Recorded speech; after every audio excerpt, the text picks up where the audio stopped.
All right, welcome everyone. We're going to go ahead and get started with today's program. So my name is Brandon Hall. You can call me GOB Explorers. You are now watching the Geo Show. Before we get started, I just want to give a reminder or introduction to everyone out there, especially if this is your first experience on the Geo Show. Don't forget, you can send in your questions if you're our on-camera guest today, or if you're not on camera today, you can send in your questions. And either way, you can do that in the Q&A app built right into your Zoom window, or you can use the hashtag GeoShow. I'm only following the hashtag GeoShow over on Twitter, if that's how you plan on sending that in. All right, we also use Kahoot right here on the Geo Show. So if you just saw the screen that was up, just go to kahoot.it, enter in the game pin today, which is 984-272. That number is also located in your chat boxes, teacher. And select one of the pre-nicknames and you'll be good to go. Pay attention. If you win today's Geo quiz at the end of the show, you'll get a postcard from me, GOB, from the Learn Around the World Studios. Also, if you stump me on any questions, kudos to you. You are asking fantastic questions, but I do not want to give you inaccurate information. So if I do not know the answer to your question, I will research that answer and post it to flipgrid.com/GeoShow. So make sure you check that out later on today or next week to wrap up the experience. But it is that time and we are ready. Explorers, are you guys ready to do this? Are we ready? Yay! Yay!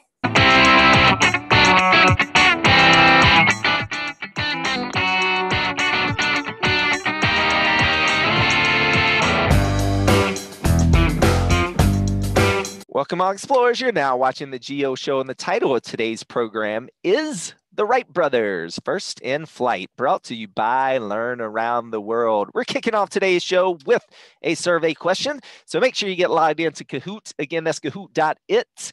Kahoot.it is the URL. Game pin is 984-272. We're going to go ahead and launch our first survey question. If you're not logged in yet, don't worry. You'll have plenty of opportunities as the show goes on. We're not giving out points quite yet. But I do want to remind you, you only get 10 seconds to answer those questions here on the Geo Show. So it's not a lot of time. So make sure you're quick with your little digits. And let's go ahead and test it out. So make sure you're looking up at the board because you will not see the question on your device. And that first survey question today is going to be, where were the Wright brothers from? Where were they from? Were they from red, Kitty Hawk, North Carolina, or blue, Dayton, Ohio?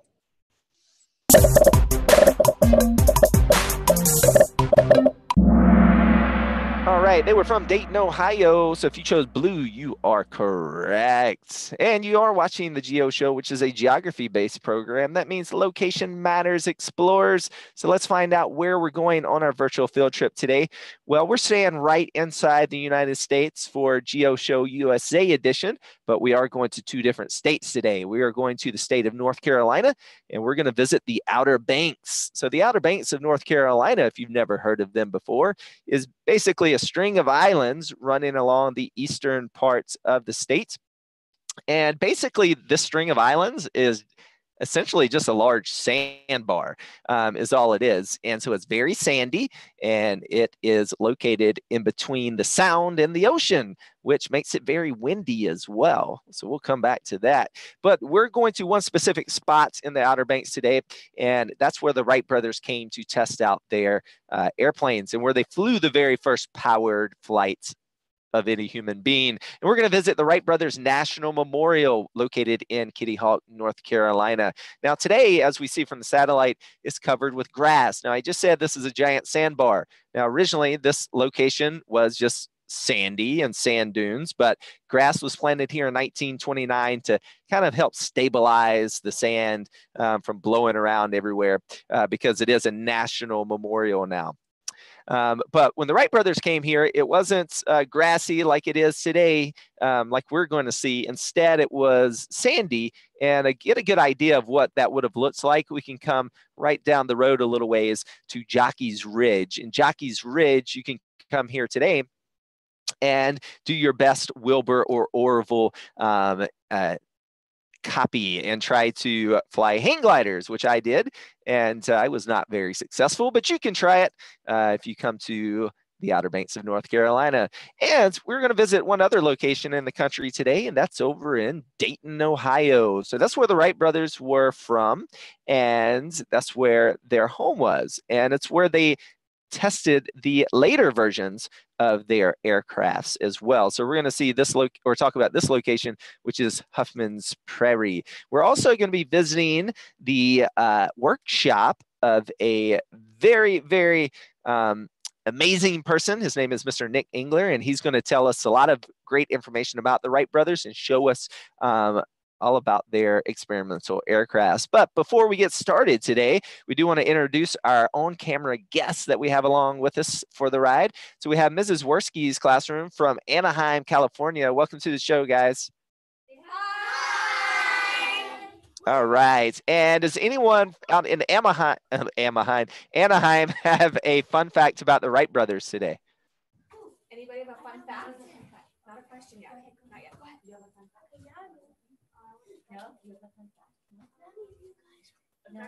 All right. Well, if you figure one out, we'll come back to you. Just tell me later on. Say, hey, I want to share my fun fact that I researched to the world. And we're going to let you do that. All right. So we're going to go ahead and get some shout outs as well. So we have lots of classrooms watching today. And first shout out goes to Royal Hall Elementary down in North Carolina. Let's give another one. How about that? Let's go to Midview Local Schools in Ohio. Big shout outs to everyone in Ohio and North Carolina. 2 locations we're talking about today. And so let's go ahead and get started. So let's introduce the Wright brothers and their experimental airplanes, or aircrafts, I should say, not just airplanes. We'll talk about the difference in just 1 minute. But first, let's talk about the Wright brothers. So Wilbur Wright was the older of the 2 brothers, pictured on the left. And you can see he died quite young. In 1912, he died of typhoid fever. And Orville Wright, pictured on the right, he lived much later in life, but neither one was ever married and neither ever had kids. They did have other siblings as well. The most famous of which was probably Catherine, their youngest sister, and because she became quite famous when she was traveling with them throughout Europe, kind of showing off their airplanes when they were trying to sell it and make money. And speaking of Mr. Engler, Mr. Nick, he's going to talk to us several times today, and we're going to go inside his workshop, and he does something really fantastic, guys. So if any of you have you're like, why am I learning math in school? How can I ever use this in real life? He does something really cool. Like the Wright brothers never wrote down blueprints like how to build their airplanes. He takes old photographs and reverse engineers from photographs the airplanes and rebuilds them, all using mathematics. So he can tell the angle that a camera shot was taken, and through that, he can tell how big certain parts were. It's really amazing, and how he does this. And he tests all of these airplanes. He flies them. He is definitely the world's leading expert in how these aircrafts actually work because he's flown them. And let's let Mr. Nick, he's going to introduce the Wright brothers to us and what kind of people they were. The type of people that were interested in everything.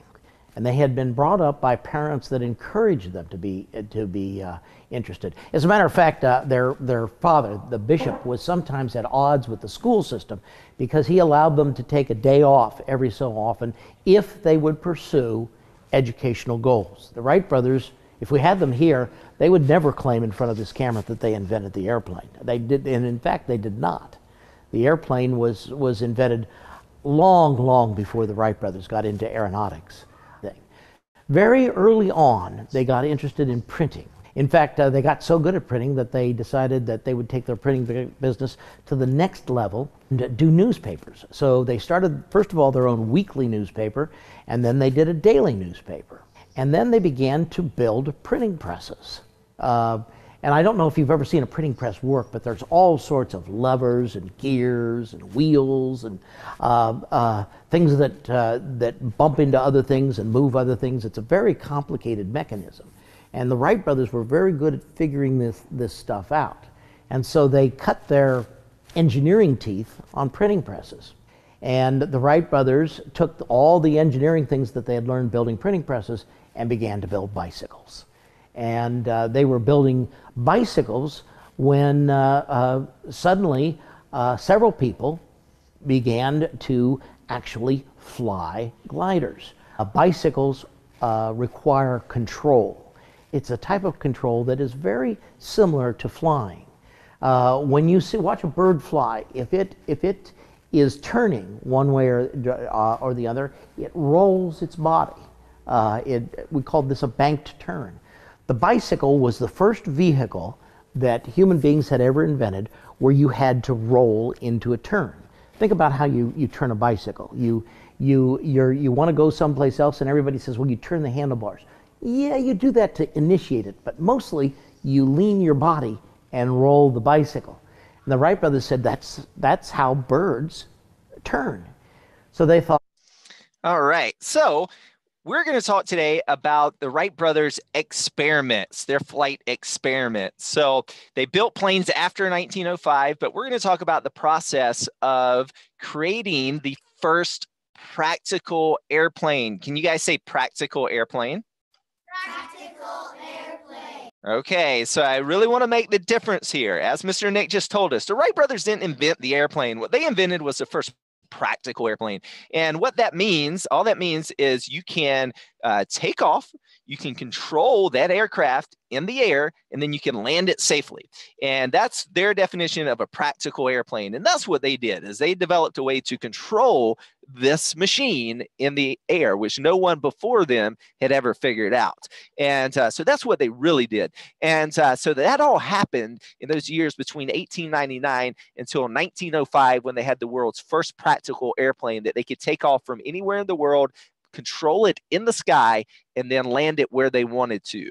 And then from then, boom, aviation took off.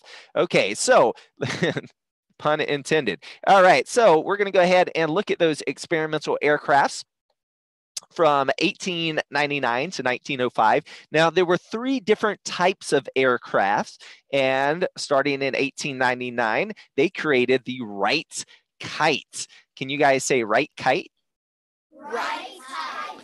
Okay, so remember Nick was telling us that they noticed how birds rolled into a turn. They turned their wings to initiate a turn. Well, same thing. What they wanted to do is they wanted to test out this theory that they had. If they were able to twist the wings, if they could roll an aircraft in the air. Now, what's the easiest way to test this out is on a model, right? So if any of you have ever created like a model car or bridge, it's a lot easier to make a model than it is to make a full size one, right? Well, same thing with an airplane. Well, they created a model, which in this case is a kite, that they tested out their controls with, and it worked. So they said, okay, well, we'll go make a bigger one now. And this is a Wright kite that Nick rebuilt, that he flies around in Dayton, Ohio. And their next type of aircraft they created was called the Wright glider. Can you guys say Wright glider? Right glider. Okay, so a glider is not powered. It's not a powered aircraft. It's like a giant kite that's designed for humans to ride on. So you can put a person on a glider, but we do not have an engine on this thing yet. So it's not a plane, an airplane like we think of today yet. Okay, so they created 3 of these from 1900 to 1902. They took all of these down to Kitty Hawk, North Carolina to test them. When we look at them in order, so the Wright Glider 1, they would test it kind of like the kite. They would use ropes and fly it, and it worked well, the control system, but they did not get enough lift. So lift is the force that pushes something up against gravity. So it's what lifts it off the ground, right? And well, it wasn't getting enough lift to hold a person up. And so they went back and created the Wright Glider 2. And they thought, well, how do we get more lift? Well, we just make a bigger wing, right? Well, this thing failed. It failed horribly. This thing flew worse than the Wright Glider 1 did. And the Wright brothers almost quit at this point. But luckily for us, they did not. They went back to Dayton and they created the Wright Glider 3. When they came back to Kitty Hawk, North Carolina, this thing flew wonders. And they had to add another piece of something to their control system, which we'll talk about later in controls. But the point is, with this aircraft, the Wright Glider 3, they were able to fly this over 2,000 times in Kitty Hawk, North Carolina, and they really developed a muscle memory for flying. So that was really important, and that really helped them once they started putting engines on their aircrafts. So this is an actual Wright Glider 3 that is in Nick's workshop in Dayton, Ohio. So he rebuilds these, like I said, and he can actually fly this. This is a working, flying Wright Glider 3. How cool is that? And the next type of aircraft they created was called the Wright Flyer. Can you guys say Wright Flyer? Wright Flyer. Okay, so the only one that they took to North Carolina was this first one, the 1903 Wright Flyer 1. This was the famous first in flight aircraft. And this one, if you want to see it today, it's located in Washington, D.C. It's in the National Air and Space Museum, which is free, by the way. If you ever go to D.C., go over there and check it out. You can see it in person. They actually have one of the Wright brothers bicycles there as well. But the Wright Flyer 1 was only tested in North Carolina for 4 flights, and but it would only work in North Carolina. We'll find out why, but basically it was because of the wind in North Carolina. But they wanted a practical airplane, right? One that they could take off from anywhere in the world, not just where it was windy, like in Kitty Hawk, North Carolina. But instead, they went back to Dayton, Ohio to refine their aircrafts, and they created the Wright Flyers 2 and the Wright Flyers 3. But it wasn't until 1905, this is the world's first practical airplane that they could really take off from anywhere, fly it around, control it in the air, and land safely. So if we look at those, many of you have probably seen this photo before. This is from that day on December 17th, 1903, that first flight by the Wright Flyer 1 in Kitty Hawk, North Carolina. When they went back to Dayton, Ohio, they made some important tweaks to the aircraft, and one of which, remember I said they wanted to be able to take off from anywhere in the world, and those first airplanes had really weak engines. For example, that first on the Wright Flyer 1 only had about 12 horsepower, and the way you had to fly this is you had to take off into the wind. That's one of the reasons North Carolina was great, is you needed a lot of wind, a headwind, to get enough lift to get off the ground. Well, what happens when you don't have wind, right? Well, the way they got around this is they built this thing over here. It's called a catapult. And you see this big old weight on top of the catapult? Well, they would pull that weight all the way up to the top of the catapult, and it was connected with wires all the way down the track. That's right, they had tracks, not wheels. So the airplanes were riding on a track, kind of like a roller coaster. And when they dropped that weight, it would shoot the aircraft forward really, really fast. And that would help it get enough speed to take off, even if there was no wind. And that's one of the important things they discovered when they went back to Dayton. So this is the actual Wright Flyer 3. You could go to Dayton, Ohio today and see it. It's at the Carolyn Historical Park. And that is one of their famous aircrafts that you can see in person in Dayton, or you can see the Wright Flyer 1 in Washington, D.C. Which brings us to our next survey question. If you're playing along on Kahoots, and that next survey question is going to be, what materials? So we saw these aircrafts, but what materials do they make the body of the aircraft out of? What material did they make the body of the aircraft out of? Was it red wood or blue metal? What do you guys think?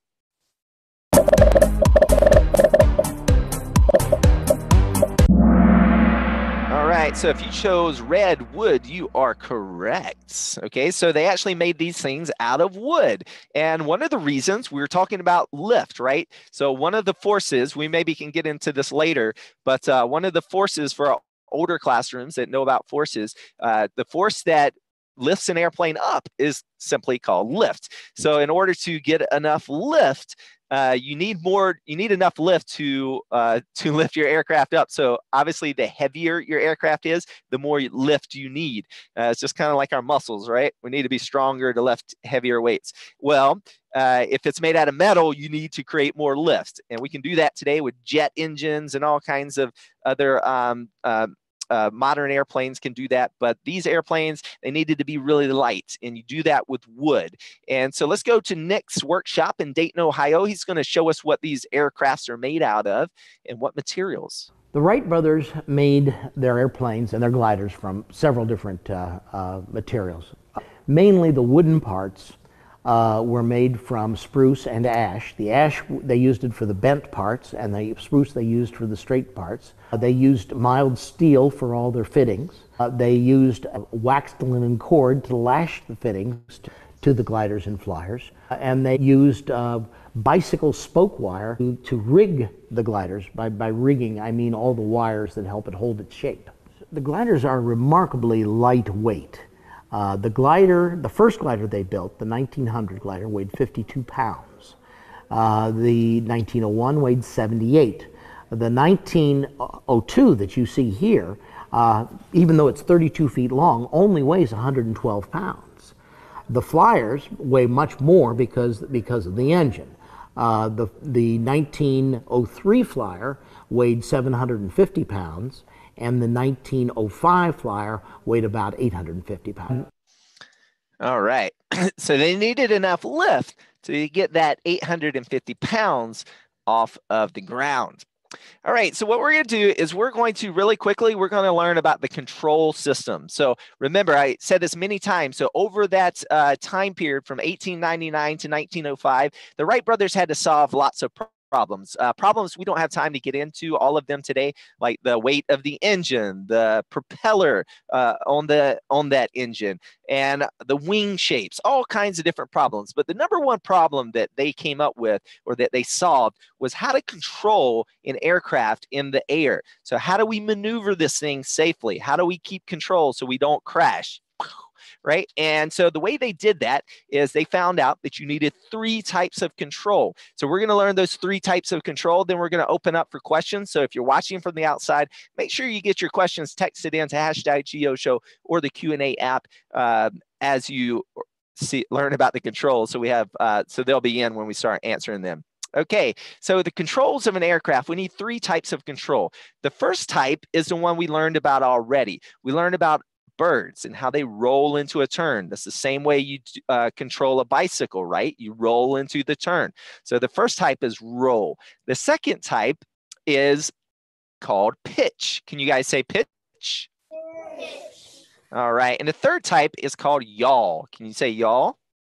Yaw. All right. So roll, pitch, and yaw. And I got a really cool way to show you how it works. So what we're going to do now is we're going to try it with our bodies. So everyone get loose. But here's what we're going to do in a minute, but not yet. In a minute, but not yet. I want you to put wings out to the side, but you're not going to put pterodactyl wings out because you'll hit your neighbor. I want you to use little T-Rex wings. So put your little T-Rex wings out to the side, and we are going to practice roll, pitch, and yaw. So the first one is the idea from the bicycle, right? And watching birds, and that is roll. So everyone just bend at your hips, and you're going to roll to your left and roll to your right. And keep your wings straight because airplanes have straight wings. Okay, now we need to be able to go up and down into the air, right? And they control this with pitch. So we're going to control pitch. We're going to move the same way with our waist, but this time frontwards and backwards. So I want you to pitch down and then pitch back up. So that's just going to lean forward until your eyes go down, lean back until your eyes go up to the ceiling. And the third type of control that they figured out was yaw. And this sounds just like that. Hey, y'all. Down in our southern states there, and just twist at your waist this time. So don't bend, but we're going to twist. So twist left and then twist right. Twist left, twist right. All right, so those 3 things together, roll, pitch, and yaw. If you can control these 3 things, which the Wright brothers figured out, you could control a Wright Flyer 3 in 1905, and you can control an airplane today in 2018. They all need to be able to control those three types of control. All right, so we're going to figure out how the Wright brothers did it, how they controlled their aircrafts, or how they controlled roll, pitch, and yaw with their aircrafts. And Mr. Nick is going to introduce us to that system. The Wright brothers began aerial experimentation in 1899. The first thing they did was they built a kite. They had this idea that when birds roll one way or the other, they twist their wings. This is called aerodynamic control. And everybody does it. I mean, we've all been riding in a car and we stick our hands out the window like this, and you turn your hand, and when you turn it like this, it catches the wind and your hand goes up. Okay? That's positive lift. You turn it like that, the hand goes down. Many times you can do this in the wind, just wagging your hand up and down. That's aerodynamic control. And the Wright brothers thought, okay, we make the wings so that they're twistable. They began to call it wing warping. They say, okay, now we need to control pitch. We've got roll to turn, but we need to control pitch. So they said, okay, we'll put an elevator out in front of the aircraft. The Wright brothers built their airplanes backwards with the elevator out front. If we put it like this, it'll catch the wind on the bottom side and the airplane will go up, and we put it down like this and the airplane will go down. All right, so the way they controlled roll and pitch. So they call this wing warping. And if you notice on the corners of the wings, there are pulleys with bicycle chains and spoke wire. Remember, they were bicycle makers. There were no airplane stores in the early 1900s. You just had to use materials that were on hand or that you had available to you. And if you notice in the background, Nick is moving something back and forth. And this is called the hip cradle. So you would lay down. You did not sit upright when you flew these first airplanes. You laid down, and you would lay down inside of the hip cradle. So you would slide your hips to the left and to the right. So when you slide your hips to the left and to the right, it would actually pull all of these wires and pulleys, and it would make the wings warp. And when the wings warp, it makes the aircraft roll into a turn. So that's how they made the aircraft roll, is with this hip cradle. And the way they controlled pitch was the elevator. And again, they built their airplanes backwards. And these were the first ones, so there were no rules back then. And we found out much later on that it's probably better to put this thing in the back, and that's where it's located on today's airplanes. But with the elevator, they controlled with their hands. There's this handlebar, and you see Nick on the left with his hands. You would just twist your wrists forward and backwards, and you could control that elevator to control the pitch. And that's how they controlled roll and how they controlled pitch with the gliders. Now, how did they come up with this? Well, one of the things that they came up with was we talked about getting inspiration from birds, getting inspiration from bicycles. Well, remember, they were bicycle makers. So they were sitting around in their bicycle shop one day, and they had a bicycle tube box. It's a cracker box, but kind of like a bicycle tube box, would be longer. But they noticed, just playing with the box, that if you just squeeze the corners, so if you squeeze opposite corners, it makes the box twist on itself. And they noticed, well, when they watch pigeons, the edge of their wings, they would twist their wings up. So they thought, well, if we could create a double wing, so just like a box, an upper and a lower wing, so they created what we call bi-wing plane.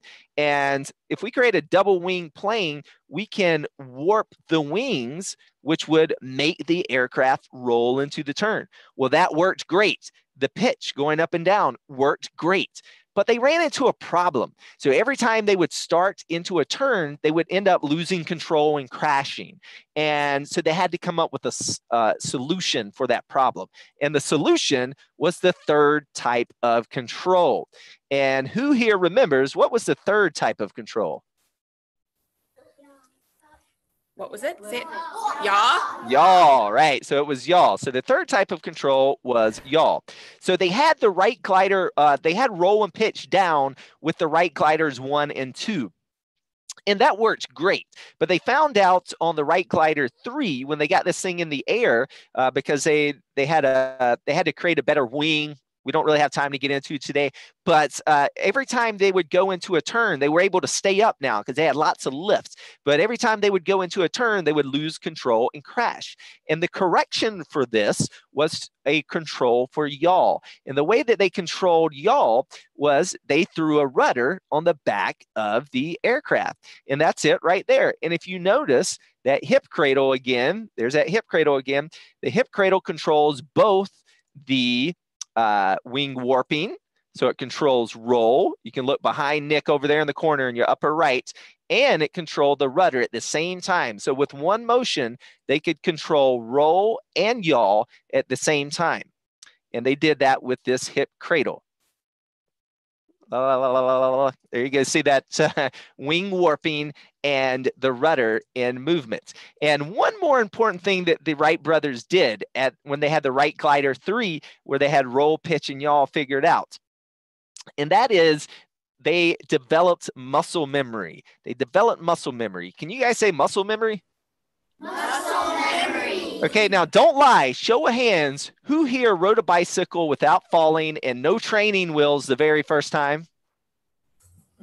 Okay, good. I'm glad you're honest. Well, we got a couple of geniuses in there.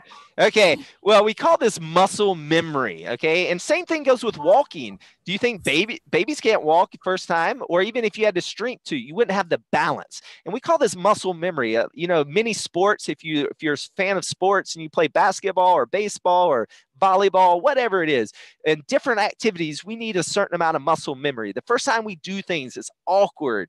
The motion, the first time you throw a baseball, you can't do that very well. But after a time, you get muscle memory. Same thing with riding a bike. We don't think about riding a bike today, do we? We just jump on there and we go. Same thing with these airplanes. So they flew this Wright Glider 3 over 2,000 times, and they're doing awkward movements. So they're doing their hands like this. So all of you, you can control your pitch with your wrist out forward, and now control your yaw and your roll by moving your hips side to side. So by moving your hips side to side and moving your arms like this, you feel how awkward this is? This is not a natural movement. So it took a lot of different flights to figure out how to do this and stay up in the air at the same time. So there's a lot going on here. So after all that experimentation, not only did they figure out the controls that they needed, but they also got enough practice and able to develop the muscle memory of flying these aircrafts. And that was very important when it came time to put an engine on these things and keep a powered airplane up in the sky. Now, this is just really cool to look at. We're going to open it up for questions after this, so go ahead and get your question asker sent to the screen or text in your questions. But Mr. Nick takes these airplanes around to schools, and this is a student laying down in one. And you can see these first aircrafts, there was no seats, there was no seat belt. You just laid down in here, and you would control the aircraft laying inside that hip cradle and holding onto those handlebars. All right, so we're going to go ahead and stop right here to start answering some questions. We're going to start off going over to Anaheim. Do you guys have a question for us? Hi, my name is Joey. I have a question about the Wright Brothers plane. Okay, go for it. Did Orville and Wilbur crash or get hurt? That's a great question. Yes. So as we're going to learn, they crashed many times. And luckily for them, they chose, I'm not going to give the full answer yet because we're going to learn about this in our next section. But one of the reasons they chose North Carolina was for crashing. And so they were able to crash from pretty high up in North Carolina and not get too hurt. But yes, they did. One of them specifically, Orville, he was actually in the first fatal plane crash ever, and with powered flights, and that happened in 1908. And it wasn't him, but they're later on aircraft. So after their experiments, they did create aircrafts that had seats. It would hold two people. It was a tandem, and the other person died. Orville did not. He walked away, but he had a limp for the rest of his life. So he did get pretty hurt or pretty injured. But for the most part, through their experiments, they did not really get no major injuries in the experimentation of these aircrafts. Okay, so great questions there.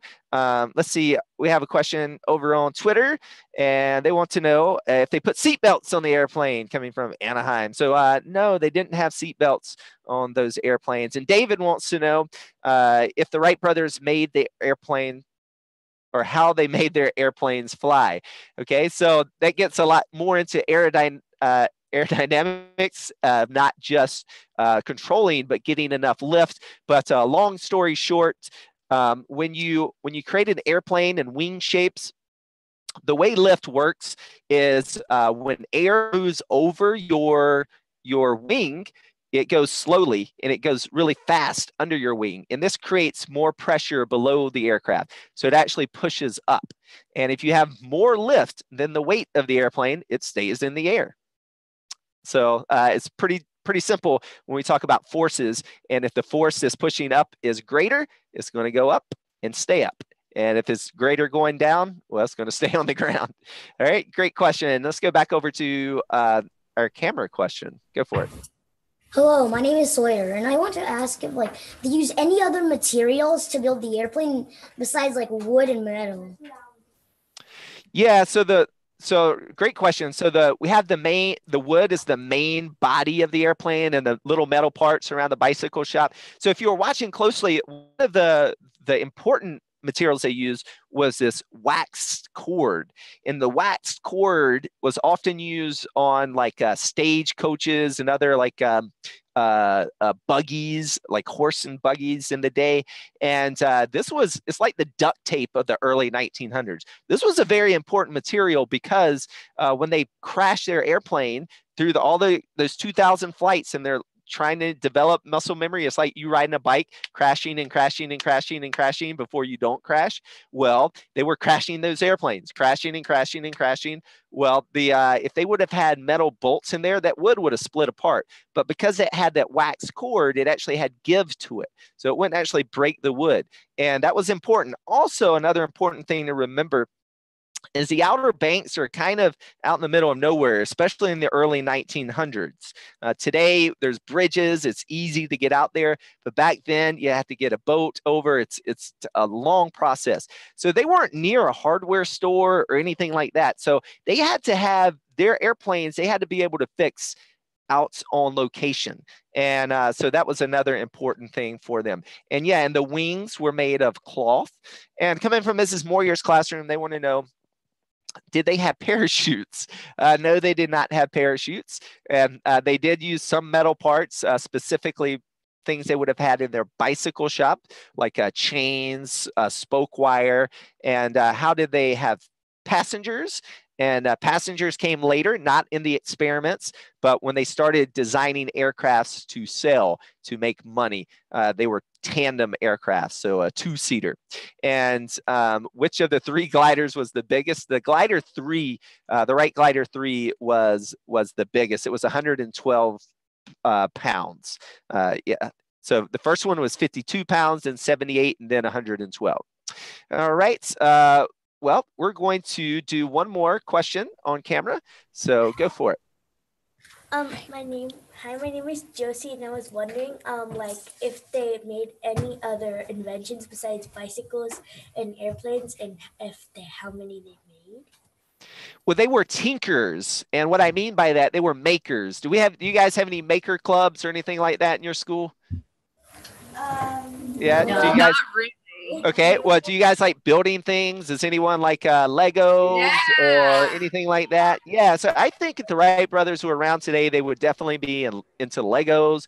And I think that they would be probably today, because they liked making things and creating things, they would probably be into programming. Have you guys played with Scratch before in class? Yeah. Yeah, I think they would have enjoyed Scratch personally, but they tinkered with all sorts of things. If you were paying attention earlier, printing presses. So printing presses are large machines, and you have to have all kinds of gears and things that turn in there. So they would create printing presses. An earlier toy that they created earlier in life was called a bat. Basically, it was a toy helicopter. It has a rubber band in it. You twist the propeller around and you let it go and it flies up. Many of you may have a toy like that. they made this toy earlier in life after they broke the one that their father bought for them. So yeah, they did create many things. No invention that compares to the airplane that they invented, though, for sure. Great questions all around. Well, we're going to go ahead and let's go down and see those sites of where they flew these aircrafts, and in North Carolina and in Ohio. Okay, so those first flights, those experiments, where were they and why were they there? Well, that brings us to our next survey question. This is our last question that is not worth points, so make sure you get logged in. And today's Kahoot ID is 984272. All right, so we're going to go ahead and launch this next question, which is, why did they choose Kitty Hawk, North Carolina to test their first flights? Okay, was it red because it's sandy and windy, blue because it's windy, yellow because it's sandy, or green, they like the beach? All right, the best answer out of all of them is red. It's sandy and windy. But yes, it was because it was windy. It was because it was sandy. It was because it was sandy and windy. And we're going to go back to Mr. Nick, and he'll tell us exactly that process of choosing Kitty Hawk. How did they even find out about Kitty Hawk from Dayton? The first flights took place in Kitty Hawk, North Carolina. They were looking for a place to fly, and they wanted a place with high winds because it would be easier to launch their gliders. So they wrote to the U.S. Weather Service. The Weather Service gave them a list of the windiest places in North America, and number 6 on the list was Kitty Hawk. And the Wright brothers noticed that Kitty Hawk also had great big sand dunes. Sand has a peculiar physical property called hysteresis, and all that means is that when you hit the sand, it doesn't hit you back. It absorbs the impact. So they were able to fall from fairly high up. At one point, Wilbur crashed from 30 feet off the ground and walk away from the crash because the sand was there to catch them. All right, so it was sandy and windy. So those powers combined made Kitty Hawk the best site for them to travel to test out. Remember, they would crash sometimes these gliders. It would be 30 feet off the ground. And so you want a sandy, soft place to land if you're crashing a lot. And so that's why they chose Kitty Hawk, North Carolina. But they only tested through 1903, the Wright Flyer 1. And then they went back to Ohio because, remember, they wanted an aircraft that would take off from anywhere, not just a windy place like Kitty Hawk. So if we go back to the Outer Banks, remember, we're going to the Wright Brother National Memorial. And we see it's covered with grass from the sky today, but it wasn't covered with grass when the Wright brothers were here. And they were flying there. If we go back to this circular pattern, this is actually a large dune or a large hill today. This is where they would fly their gliders. And down here on flat land, this is where they flew their famous first ever powered flight, the First in Flight Flyer 1. Okay. And so if we look here, this is a photograph I love from the Centennial Celebration, the 100-year celebration of the first flight. There's a big monument they put on top of this dune, but this is where they would run off with that Wright gliders, well, particularly just the Wright Glider 3 is when they were actually flying those gliders off of this dune. You can go to the top of the dune today, and they have a monument up there with some statues of the brothers. You can see when it was dedicated. But they would run off of this dune and launch their gliders off the edge here. And of course, it was sandy, not grassy like it is today. But down on here, the ground, so off in the distance, there's that dune in the background over there. But this is the exact location where they took off those first flights in North Carolina on December 17th. And they only made 4 flights that day. And Orville gets the credit for the first ever powered flight by a human. But it was not that way, or wasn't supposed to be that way. They actually flipped a coin. Remember, only one person could fly these airplanes at a time. So, of course, you know, anytime you and your best friend want to do something, what do? Rock, paper, scissors, flip a coin, something like that. Well, they did the same thing. They flipped a coin. Orville actually lost. Wilbur won the coin toss, But Wilbur crashed on takeoff on December 14th. It took them 3 days to make the repairs. Well, Wilbur messed up his chance to be famous. So Orville got the next go, and he actually lifted off the ground at 10:35 a.m. on December 17th. And when we go back and look at that exact location, this big rock in the background, this is the takeoff spot, and this is the landing spot. So if you notice, not very far. He only went 120 feet, and that first flight only lasted for 12 seconds. Now, Wilbur went second. He went a little bit further. He went 175 feet, and then they alternated. So Orville came third. He went a little bit further, 200 feet. And then Wilbur went fourth, and he went all the way down to the end. You see that marker way down yonder? And that is 852 feet away, and he flew for 59 seconds. And he broke an elevator cord, or wire, I should say, to the one that controls pitch. And they were discussing how are they going to make the repair, because they wanted to try to make an even longer flight. And as they're sitting down there discussing how to make the repair, a gust of wind smashed the airplane into the ground. And so they actually broke apart the airplane, and they decided at that point, well, you know what, these 4 tests were successful. We'll go back, we'll take what we learned, we'll make it better. We'll go back to Ohio to make a practical airplane that can fly anywhere, not just here in North Carolina. So they only flew 4 times, but they wanted to fly more than 4 times. Now, they have a museum here that you can go see, and here's a track. So remember that the track is what they would take off. There were no wheels on these first airplanes. Now, what did it look like that day on December 17th in 1903? Well, they had 5 other locals that were helping them. Remember, this aircraft weighed quite a bit. It was 750 pounds, so they needed help lifting it up onto the track. And then you would run along beside it to help balance it out before it took off. And there's that sand dune in the background. And there's a big statue here that gives you a life-size visual of what that may have looked like. Wilbur ran alongside of the aircraft to help balance it and until it would take off. And they have 2 replicated hangars, airplane hangars here at the Wright Brothers National Memorial. These are not original, but these are what the Wright Brothers, the style of hangar that they built. And here's a picture down to the right. You can see they would store their airplane parts, the actual airplanes, and they actually camped out in these airplane hangars when they were down here. So they went back to Ohio to finish their test, and they finished those tests in Dayton, Ohio, in the Huffman's Prairie, which is was kind of a swampy land that was kind of soft when you landed on it as well. Not as soft as the sand, but it served its purpose in Dayton. That didn't have much use as farmland because it was pretty swampy. And they built a hangar there, and they built their second airplane, the Wright Flyer II. And after about a year, they had a good idea of what a practical airplane needed, and they built a third airplane, the Wright Flyer III. And after a few really important tweaks, the Wright Flyer III became an airplane that could do exactly what Wilbur wanted to do. That is, take off, fly to someplace, and land. And he demonstrated this on throughout September and October of 1905, when he would take the airplane up and they would circle the Huffman Prairie, sometimes minutes at a time, at one point 37 minutes, and would not land until he actually ran out of fuel, and then the airplane would glide down and they'd come to a very soft landing on the prairie. With this, they thought, well, people are just going to build a path to our door.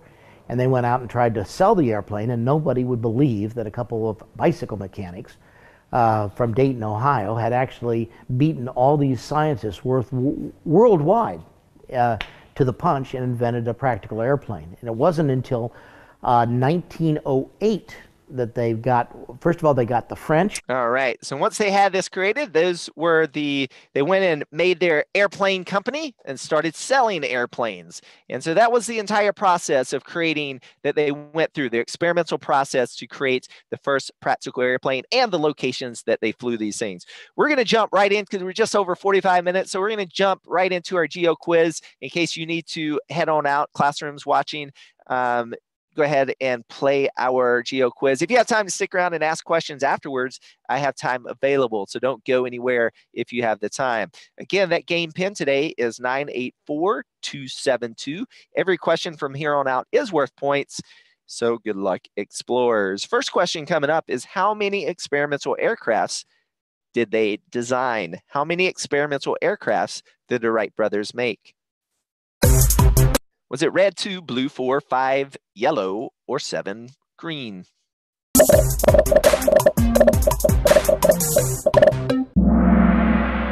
right, it was 7, green. Okay, Daring Turtle takes the lead. Great job. Next question. Where did the Wright brothers fly the first airplane? The first powered flight, where did that happen? Was it in Kitty Hawk, North Carolina, red, Dayton, Ohio, blue, Washington, D.C., yellow, or New York? New York, green. All right, it was Kitty Hawk, North Carolina. Great job. And Stellar Dolphin takes the lead. Next question. Which flyer was the famous first-in-flight flyer? So which one was the first powered air flight? Was it the red Flyer 1, blue Flyer 2, or the Flyer 3, yellow? All right, it was the 1903, the Flyer 1. So they actually made the first successful flight with that very first attempt of powered flights. There you go. And Wise Monkey takes the lead. And where were the Wright brothers from?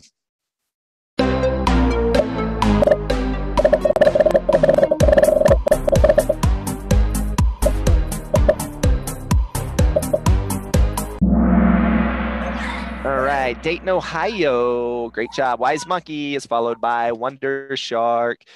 All right, guys, last question. Make it count.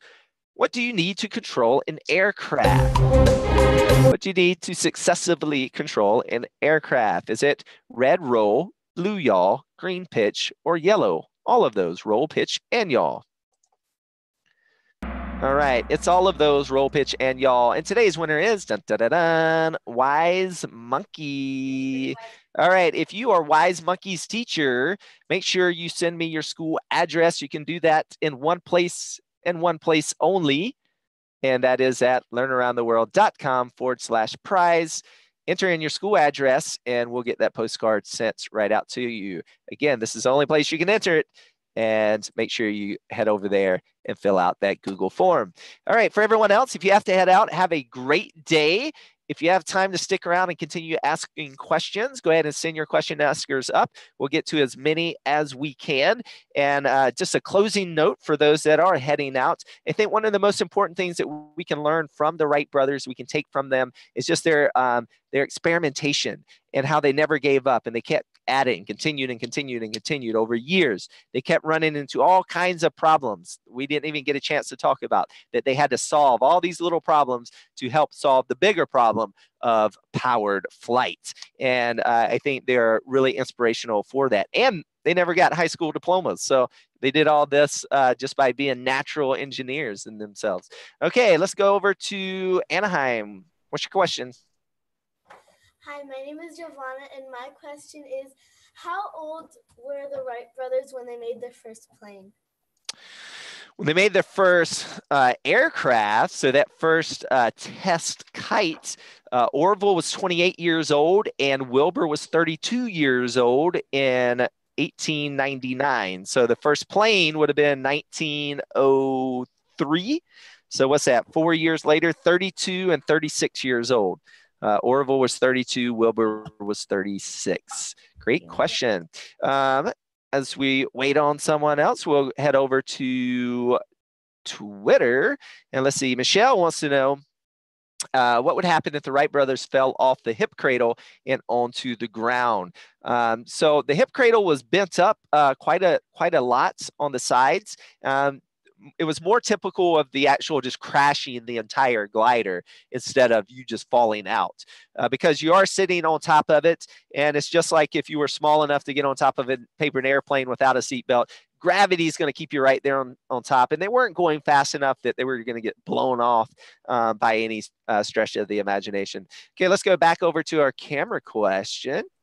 Go for it. Hi, my name's Haley. I wanted to know why did they make the glider? Why did they make the glider before the powered airplane? Yeah. Yeah.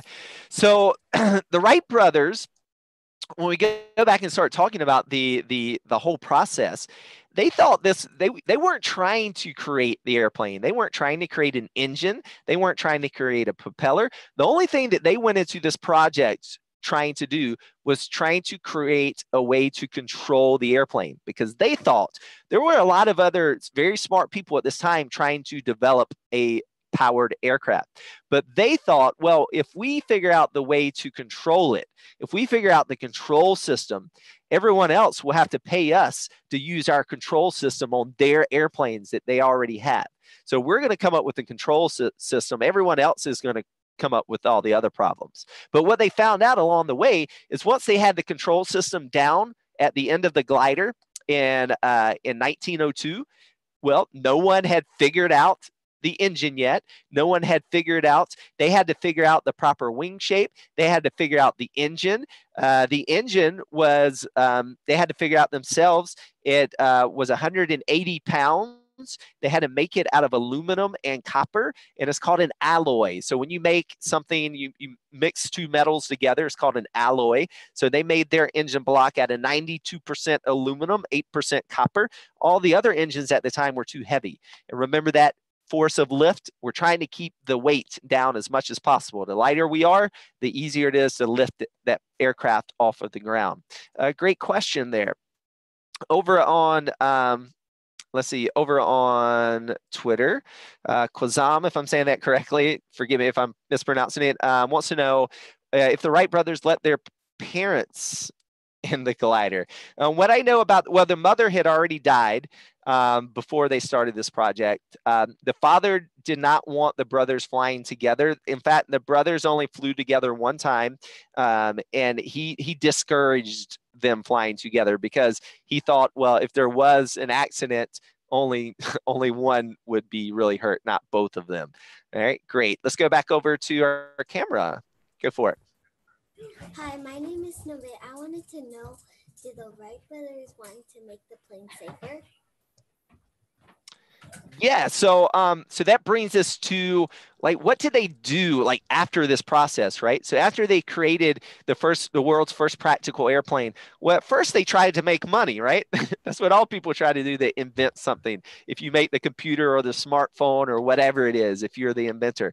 Well, they created their company, but their company was only around for about 6 years. So from 1909 to 1915, they were better inventors than they were business people. And Wilbur died in 1912. Orville ended up selling off his company, but Orville was very involved over the years with making flights safer. In fact, one of the things they did was they started a Wright Brothers, a Wright flying school. And so they would actually train pilots, because remember all that muscle memory they had?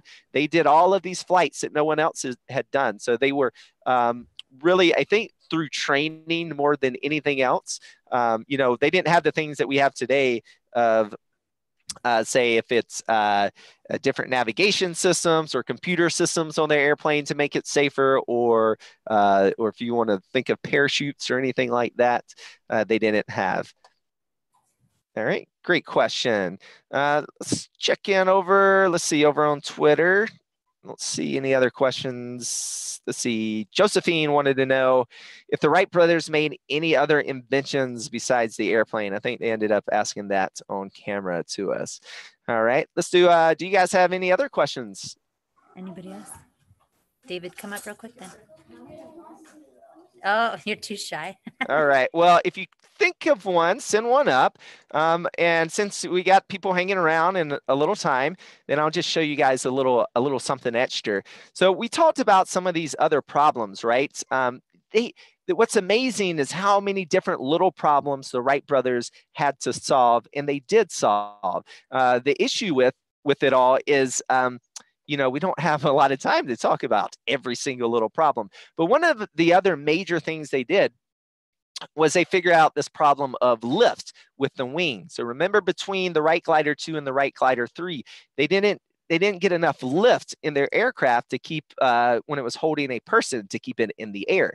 So the problem that they had to figure out was the problem of lift. And the way that they did that was, if we go and look at, we're going to give you guys a little lesson in aeronautics, a little 101.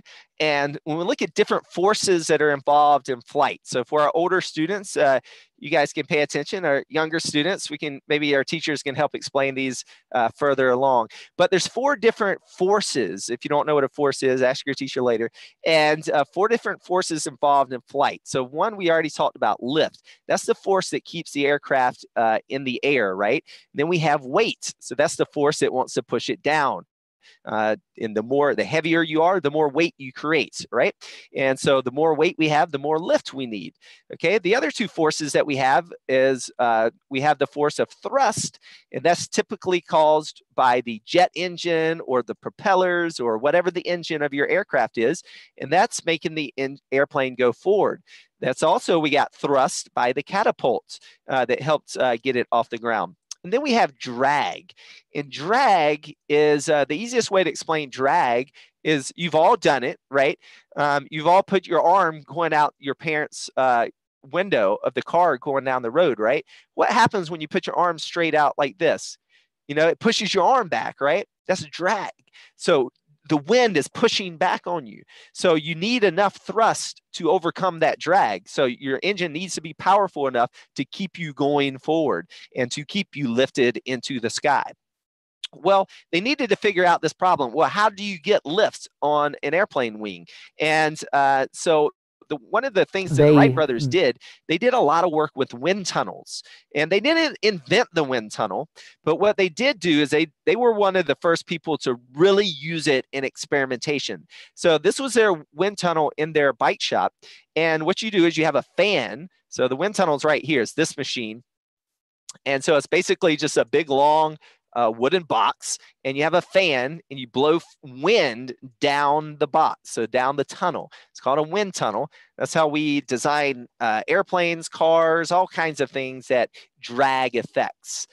You're trying to create things that we can cut down on the drag. That's why your sports cars have like a really sleek design, is because they cut down on drag. And what they figured out was, it's very expensive and takes a lot of time to build a full-size glider to test out these wings. So what they figured out is, hey, you know what? We'll make a bunch of little wings and we'll put them inside of a wind tunnel and we'll test them. And whichever one creates the most lift, then we'll make a very large wing of that same design. And that's how they tested and created lift. Now, the way this works is, again, we're going to go back to a subject some of you may or may not like, math. So they use math to figure this out. So this basically, all this is a parallelogram. If you don't know what a parallelogram is, ask your teacher, but it has a hinge on each side. And once you put the little wing on there, the wind, the drag from the wind tunnel pushes against that wing. And when that scale settles, once the wind blows it, it settles out and it creates a triangle on one of the corners. And you use an advanced type of math called trigonometry, and you can figure out what creates the most amount of lift.